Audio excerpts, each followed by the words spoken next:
Maeve, thanks for joining me on Exploring Growth today. We were talking earlier, and I know a big problem for B2B sales teams is not having a solid infrastructure for generating leads. So today on the show, I have Maeve Ferguson, CEO at Maeve Ferguson Consulting, to talk to us about how she helps her clients build an infrastructure for generating higher qualified leads. So, welcome to the show.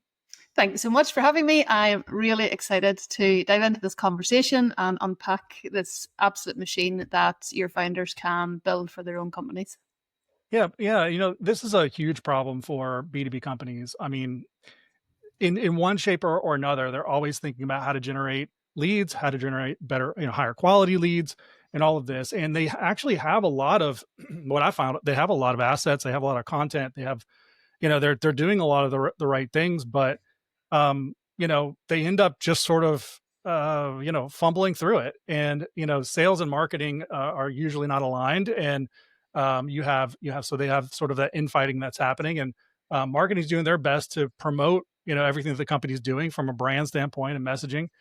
Sales is in their cave trying to get whatever deal they have across the finish line. Yep. So, I'm really pumped to be like talking to you about this, because anytime that we can put our hands around the problem and then put together a practical solution, it means the world. We're talking to someone the other day about EOS implementation, and I love that for an operating system too, because you know teams need a way to put their hands around their work, own their work, and know how their work is measured. So anytime we can have a conversation about practical, infrastructure, then I want to have it. So yeah, glad to have you here. Let's start at the top. What's the problem, right? I mean, I Mm. outlined it a little bit, but from your perspective, when you meet with clients, what's the problem that you see happening with, founders and what they're doing for sales or their sales team? Yeah, so I love this question. And I think for the founder, what we see over and over again is either they have leads coming into their business and lead flow isn't a problem, but the lead quality is either really poor or they just don't know the lead quality because they can't actually get them onto calls. Mhm. And the other side of it is that they have, maybe they're struggling actually to get the lead flow in the first place. And essentially, what happens is the sales teams, as you mentioned, they're hopping on calls, they're complaining to marketing, saying the leads that we're getting are rubbish. These are low quality, broke ass people. We don't want to actually have them in our, we couldn't sell to them in the first place. Yeah. And this really, I kind of learned of this problem mainly through the expert industry in the online space. And Okay. a lot of people are bringing leads into their business through like a kind of a general lead magnet. So they have their Uh-huh. PDF thing, they have a standard funnel, or they have a call booking funnel. And Uh-huh. essentially, there's two kind of main problems that I see with this. One is the level of intent. So nowadays, we barely even have to double click our phone to opt in for something. Mhm. The PDF thing goes to our spam folder, and we don't even remember that we signed up for it. Never mind actually go get it, read it, read to page 14 in this generalized Yeah. PDF. Not happening. Nobody does this anymore. Okay, so that's one problem, is the level of intent is really poor. And the other thing that is really, like, we've been doing this for a number of years now, and what's becoming more and more prevalent is that we are all incredibly busy. We are bombarded with information, and what ends up happening is our brains are keeping us safe, and they're filtering out all of the generic stuff, all of the AI generated content, all of the the generalist stuff is just getting parked, and people don't have the capacity in their brains to even open it, never mind read it, never mind digest it, Uh-huh. because it is generic, and they literally just don't look at it. And this is where these diagnostic assessments, and I got into the world of quiz funnels many years ago with my mentor, Ryan Levesque, who's like the godfather of the quiz funnel industry. And I moved then from quiz funnels into these diagnostic assessments over the last few years. And the main reason for that is when we think about a diagnostic assessment and how it really qualifies leads, it gives us so much more information on our market and Mhm. allows us to better market and better sell to them. And if you think about it, like an ordinary lead magnet, we've got a name, email address, and maybe a phone number at a push. Whereas with the diagnostic assessment, we have up to like 1,000 data points on every single lead that comes into our company. And then not only do we know the kind of the qualification of the lead and what they're struggling with and what they're going to need help with, we're also able to build in this, what I call classification of leads. Mhm. Are we able to ascertain, who are the people that can pay us $1 million? Who are the people who can pay us 500K, 100K, 20K, or whatever Mhm. that number is? And then, we've got automations and tagging and all of those things so that we can actively manage that pipeline, notifying sales teams when what we call a platinum lead comes through versus a silver or bronze lead, and how they go down through different pathways in terms of the nurture of those particular leads. And it all starts with these diagnostic assessments. Okay, that's a great sort of preview to our conversation, and, so if we back up to the high level here, Mm-hmm. is this infrastructure you're talking about, and namely a diagnostic, which we'll look at that framework here in a second, is this something that is primarily used at the bottom of the funnel where you're qualifying leads that have already kind of bounced around in your ecosystem? Or is it something that you can adapt for different parts of the funnel?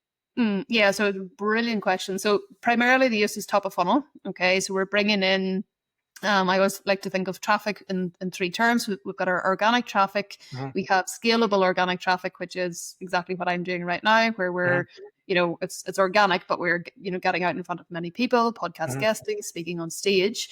And then we've obviously got our paid traffic play as well. And all of those and the rich niche positioning and messaging that goes in front of said diagnostic then drives them at the top of funnel into the diagnostic. And what that allows us, for us as company owners, is for every single lead as they hit our list, we know exactly what category they fall into, what offers mhm, are going to be most appropriate for them, and the sales team can then activate on those things, as opposed to having these awful things called discovery calls where it's like, tell me about your life and tell me mhm, about your business, and then we try to sell them something. sure. We're able to jump into these sales conversations, only have the conversations with the people who we know are qualified and can pay us, and B, whenever we're having those conversations, we have all of this information on exactly what they're struggling with. So the sales teams know exactly what to laser in on as they have that sales conversation.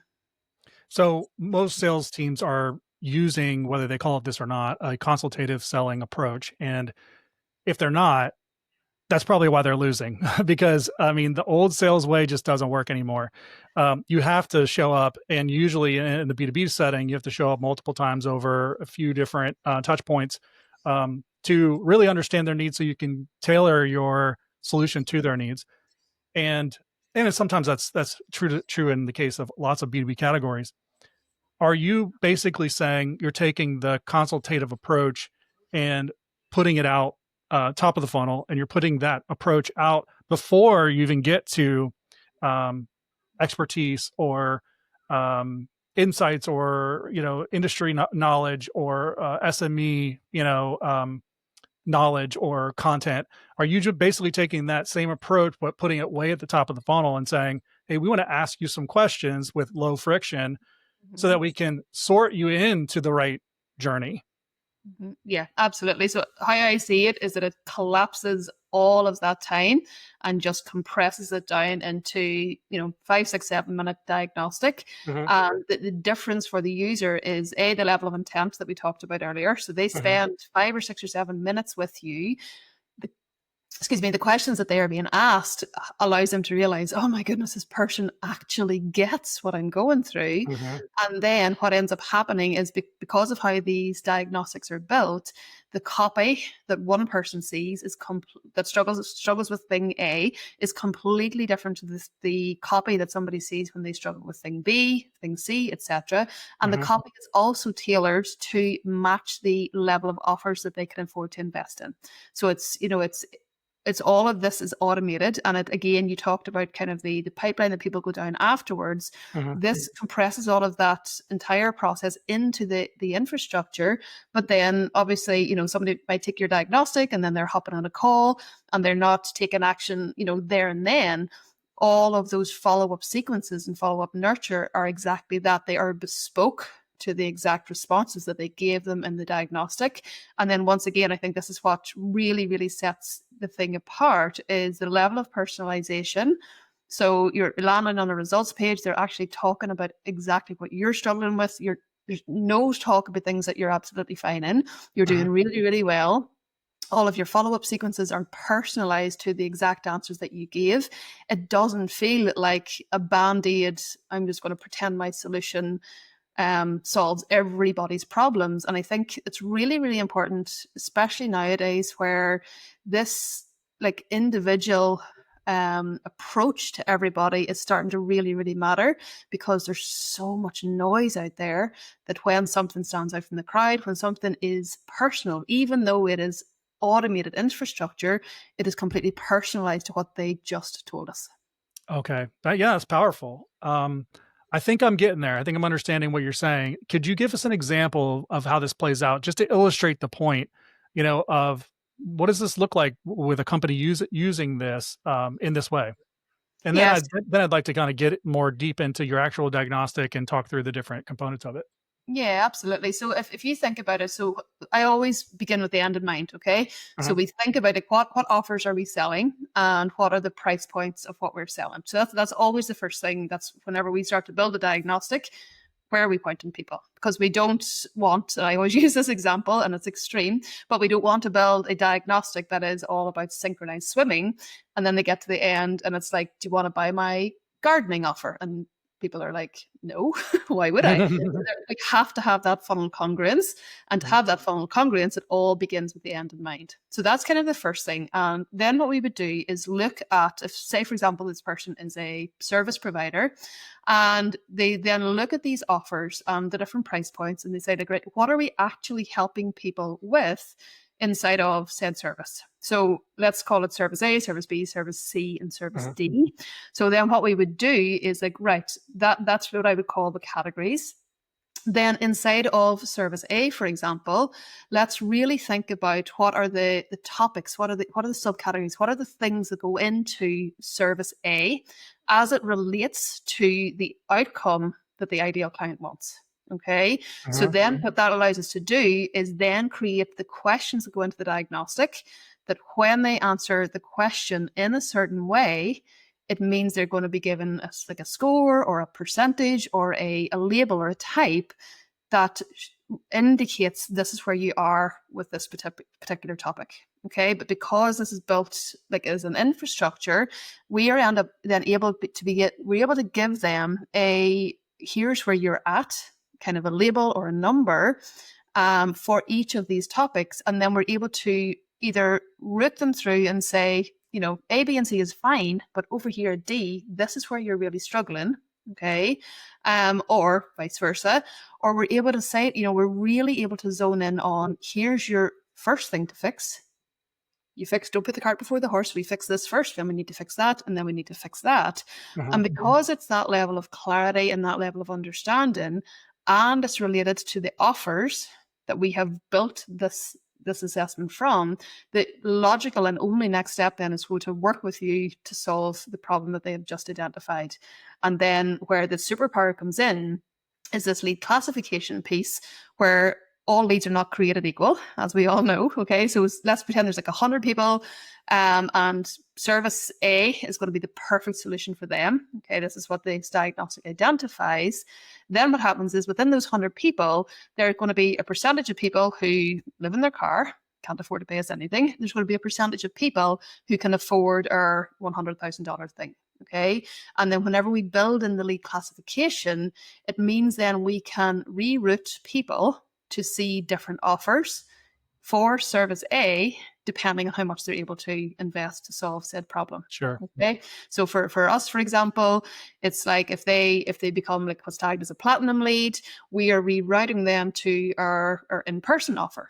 Okay. Uh-huh. If they're somebody who's indicated that they can only spend like less than $10,000, then we're rerouting them to here's my YouTube page, here's a low ticket, program that we have. But it allows us then to make sure that the only people who get to see our application funnel are the people who have ticked all the right boxes in terms of their struggles, their problems, that we know that we can help them, and they have the funds to invest in themselves. Okay, so it sounds like the lead that's going through this, Mhm. they get an outcome of a new direction or answers to their questions, and then the company or sales team that's fielding these responses, they're getting higher qualified um, intent data. Yeah, so that they're getting a hyper segmented list. Uh-huh. So there's a few plays that we can do top of funnel to Uh-huh. stop the people who live in their car getting through it in the first place. So like rich niche positioning, Yeah. changing the language of who we're speaking to, but something's online, there's going to be people get on there and fall through the cracks. And the power here is that we don't have, oh, brilliant, we've got 100 leads in today Uh-huh. and thinking we're going to make $1 million. We know actually it's these 36 leads that are the potential high ticket buyers. And we can allow our nurture sequences to handle the rest, and our sales team can laser focus in on the only people that matter and allow automations to handle the rest. Okay, so I've got a lot of questions running through my mind right now. I'm just going to pick one and run with it. So if we zoom out a little bit, it's we're presupposing that this diagnostic tool is something that someone would actually want to walk through. So I just knowing in marketing, you have to have the right messaging to get people engaged with it, so they see value in walking through it. This is like everything. This is not a silver bullet because there's no silver bullets. But what's the percentage of, or if you're looking at tactics or tools to utilize on the front of the building conversations at the top of your pipeline, how popular is this? I mean, is this something that works 3 out of 10 times, or is this something that works 9 out of 10 times? Yeah, and all of this all stems back to, what is that hook? Okay, so what is the hook into the assessment, or what is more commonly Yes. known as a Yeah. quiz? Because if it's something that you're like, no, I don't even want to know the answer, you're not going to take the quiz. Never mind Right. spend 5 minutes taking it. Right. Okay, so this is all like any marketing move or any marketing play. Mhm. We gotta what's in it for me. Okay, so we have to what's in it for me at every stage of the process. So we have a really, really, really attractive hook, and then what we got to do is on the landing page of said assessment is let them know why they actually want to get the output of what the assessment is going to give them. So not Mhm. the output of our Sure. thing that we want to sell at the end. We're not there yet. Why do they actually want to take the assessment in the first place? And they're going to get A, B, C outcome, and how the copywriting and the positioning and of all of that is then what drives them in to actually start the assessment. And then the beauty of them is that either way you get your lead. So as soon as they start, you get your lead. And I always liken what we call non-completes as the Yeah. equivalent of a lead magnet lead. So you're still Yeah. getting the lead, you're still getting them on your list, you still have their It's name. a little more generic. Yeah. Yeah, but we at least we have the lead on our list, and then some people don't complete, and that's cool. I actually use it as a filtration mechanism as Yeah. well. So if somebody can't spend 8 minutes with me, well, they sure as heck don't want my agentic AI solutions. Okay, they're not going to Yeah. be cut out for the level of work that we do for our clients. So Yeah. use it as a filtration mechanism, and then as they continue in the assessment, the beauty of it is that the further you go, the more inclined they are to complete because they're like, well, like I spent 3 minutes, I want the answer. So they started Yeah. for a Yeah. reason. And then there's all sorts of tactics and tricks that we can build in to kind of cheer them on whenever they're Yeah. halfway through and celebrate them and tell them, I'm sure you've been through diagnostics and quizzes yourself where that there's engagement mechanisms inside of the infrastructure itself that keep them going to Mhm. get to that result. And then they get to that result, it's completely personalized, it feels like it's speaking to them. Mhm. And we have collapsed that know, like, and trust time that, as you said, I think, well, it used to be 27 touch points, it's probably 4 million touch points by now, but it allows us to collapse that way down because it's a different experience to what they've experienced before. Yeah, I'm sure there's a lot of behavioral economics and psychology built into those tools because you have to keep people going. It's almost like gamification. This 100%. reminds me a lot of personality quizzes. When you're like, I want to know what kind of Myers Briggs or whatever the Enneagram. I want to walk through this in 5 minutes, and I'm okay with taking this quiz because and I get about 3 minutes into it, I'm done. But I'm like, okay, I need to know who they Yeah. think that I am. Yeah. I need to know that the answer to this question because this could change my whole life. So you get to this Exactly. point where you're deeply bought in. I get that part of it. I think the hook is probably the most important piece to get people started and know that there is some kind of valuable outcome to taking this assessment. Does the company or the team that's putting this together, do they have to go through sort of a choose your own adventure? I think back to when I was a kid. I mean, we say this a lot, but there are actually books that were choose your own adventure books where you start and you can choose and you go to page 6 or 16 or whatever. When Yeah. you write those books, you have to cover all the bases because there you can go read the book 5 times and choose all the different adventures.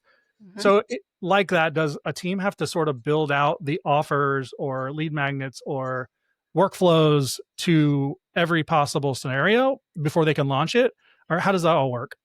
Yeah, so fabulous question. So the whenever you think about, and there's always kind of steps of stairs. So some people, their all of their automations on their systems or their backend infrastructure, depending on the size of the founder that that is listening to this, Mhm. they're going to be at different stages of automation.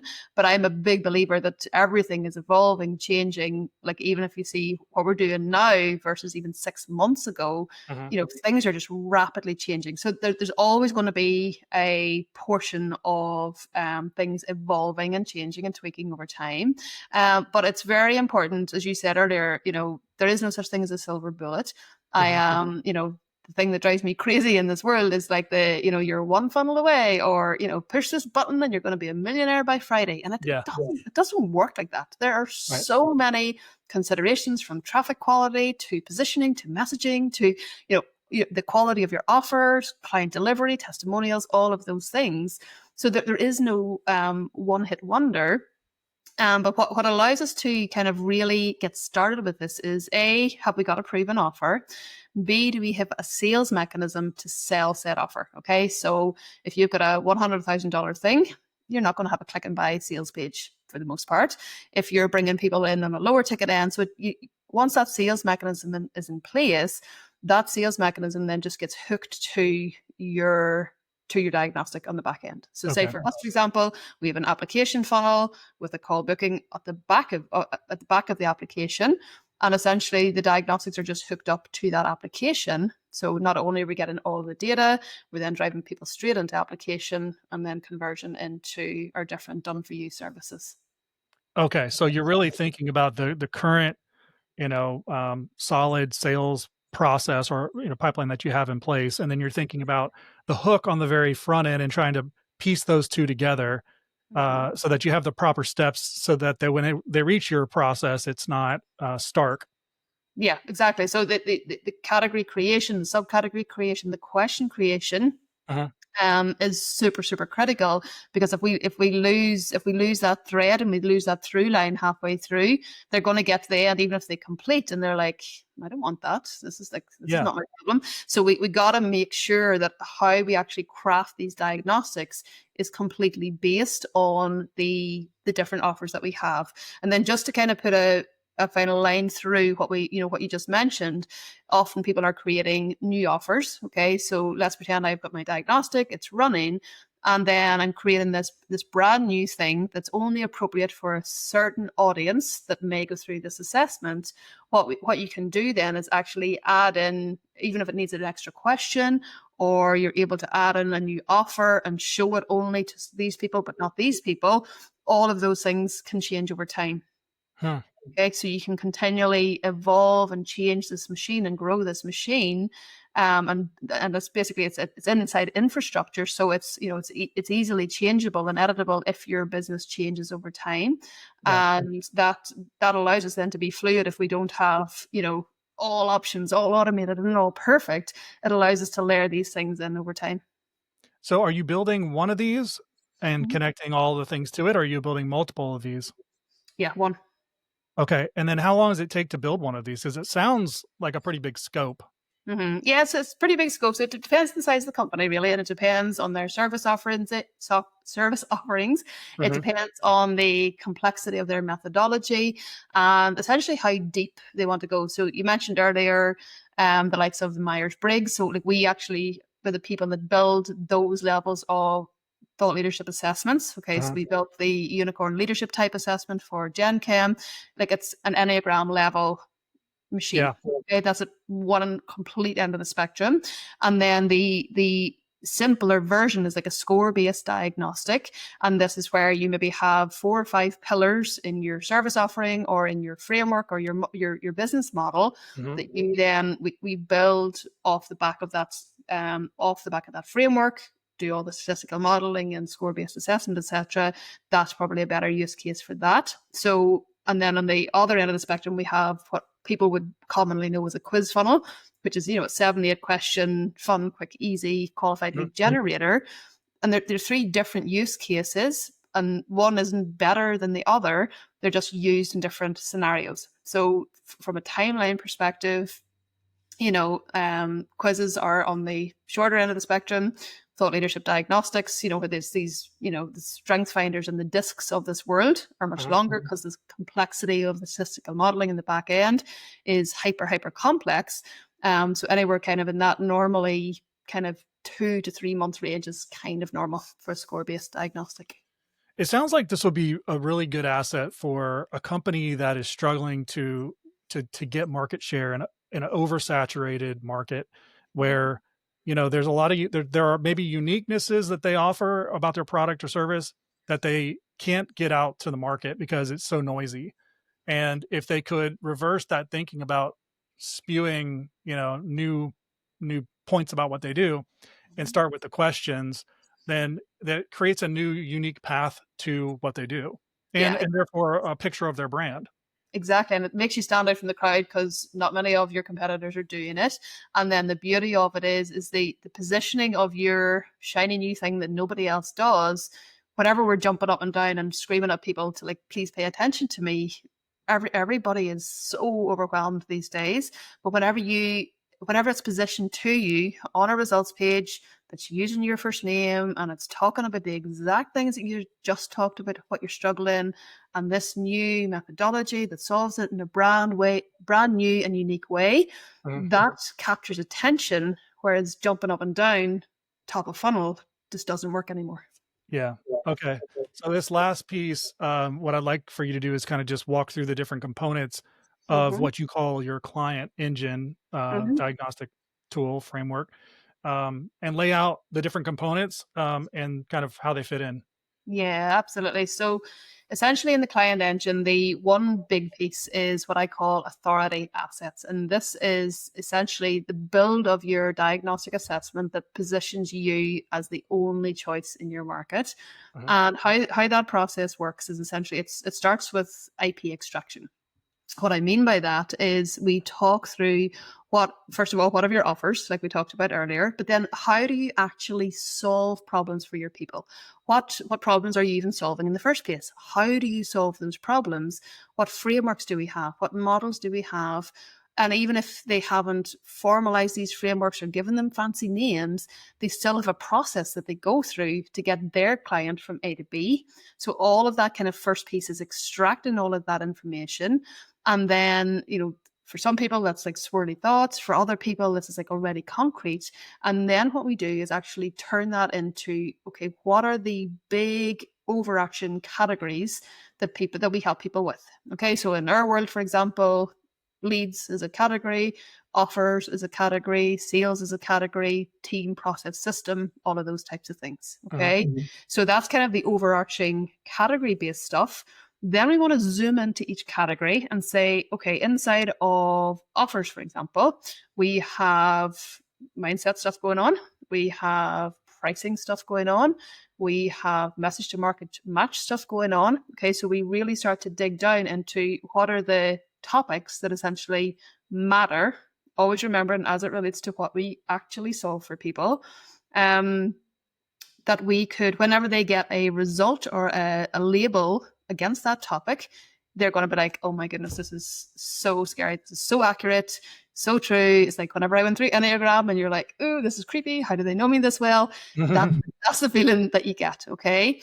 And so that's kind of getting us to the subcategory piece. Then from there, what questions can we ask about each of these topics that we've just mentioned, that when they answer them in a certain way, the answer that it spits out is going to accurately and specifically reflect what's actually going on for them. And this is the critical piece, because people are like, that's tough. Yeah.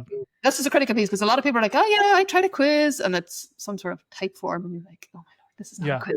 Or they've like, oh, I created a quiz on ChatGPT, and Yeah. they don't understand the psychology involved There's a in lot. actually getting a connection between the offer we're going to sell, the question we're going to ask, relating that to the result that they get, and the copy around that result resonating so profoundly with them that they simply have to work with you. Yeah. Okay, so Yeah. that's The way I would describe it is there's a fit where people feel like this brand gets me. They get my problem. In fact, they've helped me identify it more than I even knew. They've asked me questions I haven't asked of it myself. And in that case, they are now leading you and you're looking to them for more answers. And that's the perfect situation to be in. 100%, 100%. And then, so, from there, that's kind of the build. Then you go and you make it pretty, and we do all the branding and all of those, the fancy bells and whistles, all of that happens as well. And then the beauty of this, I'm a complete data geek. I love analytics and metrics and numbers and all of that kind of thing. So this is where the real power comes in, is once we start putting water through the pipes. Okay, so we, a fancy diagnostic assessment sitting on the internet doesn't matter a thing to anybody. We got to run water through the pipes, and then we got to use the data to optimize over time. And this is the bit where I get really, really excited, because all of this information, all of these, 100, 150 touch points with every single lead is getting pushed to our CRM. So GHL, for example, is getting updated with all of this data about the leads. And as we start to run water through the pipes, we also build a lot of agentic AI solutions. And one of those, for example, would be it's able to, we have an agent that analyzes all of the leads coming into the business. It spots who buys our 50K thing or 70K thing or 20K thing or 10K thing. And it analyzes patterns of behavior over time, so that we know when certain people are answering certain questions in certain ways, they tend to buy our 20K thing. Yeah. Okay. And then what that does is, so that's one play. And the agent then notifies the sales team every single morning to say, from everybody who opted in yesterday, here are the people, based on all of this learning that the analysis is done over time, and it just gets better and better over time. Here are the 37 people who are most likely to buy the 20K thing. Go get them today, with a link off to each person. Okay, so that's one way. And then one of my favorites is for those who are kind of banging their head against a brick wall with generic top of funnel content, or an ad agency that's not performing and their ad cost is too high, and all of these normal marketing problems. We use the same agent then to add on an extra layer where we analyze, where did they come from? So what copy did they read? What did they see? What did they click on? What did they buy? Or even more importantly, not buy? What then the agent, this AI agent that runs every night, it analyzes, here's why your Facebook ad copy top of funnel is bringing through people like this. Here's an alternative hook. Here's an alternative copy. Here's an alternative angle to feed into back up to your top of funnel marketing to bring better leads through it. And what ends up happening, it just becomes this self-optimizing flywheel, because it's, the more data we put through it, the more leads we put through it, the more information we get, the more we can feed back to our sales teams, to our marketing teams, all of the things. And these are agents, so they're running automatically through the night. Sounds amazing. It's so much fun. Yeah, it does. I'm so weird. I love this stuff. It is wild what we are able to do. I think it's such a privilege to live in this time. Like the agents that we are building. Yeah. Podcast production agents, we're building YouTube production agents, like all of these things that are literally, I always think of the agents as two things. One, they're going to enhance sales revenue, and then there's other ones that are like overhead reduction. And it is just a beyond exciting chapter of this world, I think. That's amazing. Where does something like this live? Is it you said you build it all and brand it. Does it live on a landing page with no bar, nav bar, or what does that look like? Yeah, so don't put a quiz on a page with 74 other options. Yeah, so basically it starts off as a landing page. Okay. I'm pretty software agnostic. We use Score App for probably probably kind of 80% of our clients, where, and it all comes down to the use case and the diagnostic requirements. So say for like an Enneagram or something like that, that's a custom built, custom Sure. code, custom built, because it's so complex in the back end. Hmm. For most score-based diagnostics, we use Score App, which is a phenomenal platform, and it covers, as I say, like 80% of clients. Score App is the perfect fit, and then that just hooks up with the CRM infrastructure. We see a lot of these CRMs now with like quiz functionality, but Hmm. they're not quizzes at all. They're a bunch of landing pages hooked together, and Yeah. there's no data, there's no analytics, there's no, there's More of a just manual so much process. power Yeah. in using tools that are for what they're supposed to be for, as opposed to Yeah. like a band-aid onto, oh, we'll put it under our hood and look like we, cover all bases. So it just very much depends on the complexity of the diagnostic, what platform we would choose to build on. Cool. This is awesome. Thanks for coming on and sharing all this great information. Got me jazzed about it. I'm thinking about it now. And I definitely will, it will be on my mind as I go, in and out of client meetings, because, I see a lot of use case, application here. Yeah. And I definitely think this is something for B2B companies to be thinking about, looking at. What's calling out to me is when you build something like this so intentionally for an audience, and you launch it, and maybe you do some revisions, and you get to the right fit questions. I'll call them fit questions. Yeah. Once you have those nailed, because I don't think there's any more iteration to happen with those once you have them. But all the other stuff upstream, all your hook and your copy and your messaging need to, and all of the diagnostic type of questions that are leading you to those fit questions.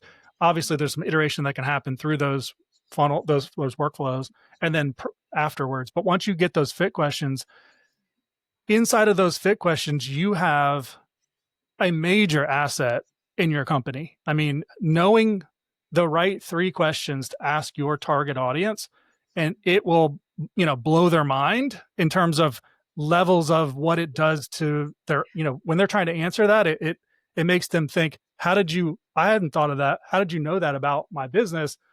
And it tells me everything I need to know about what you do. Those type of questions. If if you even just use this whole exercise of building this tool to get there, you have created probably one of the best assets you could have inside an organization with those questions. 100%, 100%. And it's like the beauty of, again, like branching logic. So it's, if they answer this question in this way, asking them this question doesn't Mhm, make sense. So let's reroute them there. Like mhm. there's so much opportunity to have infrastructure that is scalable and doesn't require humans to work the leads and work the pipeline and all of those, what I call like 1992 behaviors. Yeah. Even like a year from now, there's going to be so many things that are no longer required because of the power of what we have at our fingertips today. Yes. 100%. Maeve, thanks so much for this. This is amazing. We want to send people your way. Where do we send them? Yeah, so the best place to find me is LinkedIn. So Yeah. just search for Maeve Ferguson on LinkedIn. And then if you're interested or curious about having a chat, just go to maeveferguson.com/application. Awesome. Thanks again. This was great. Thank you so much. Thank you for having me on. I really, really enjoyed the chat.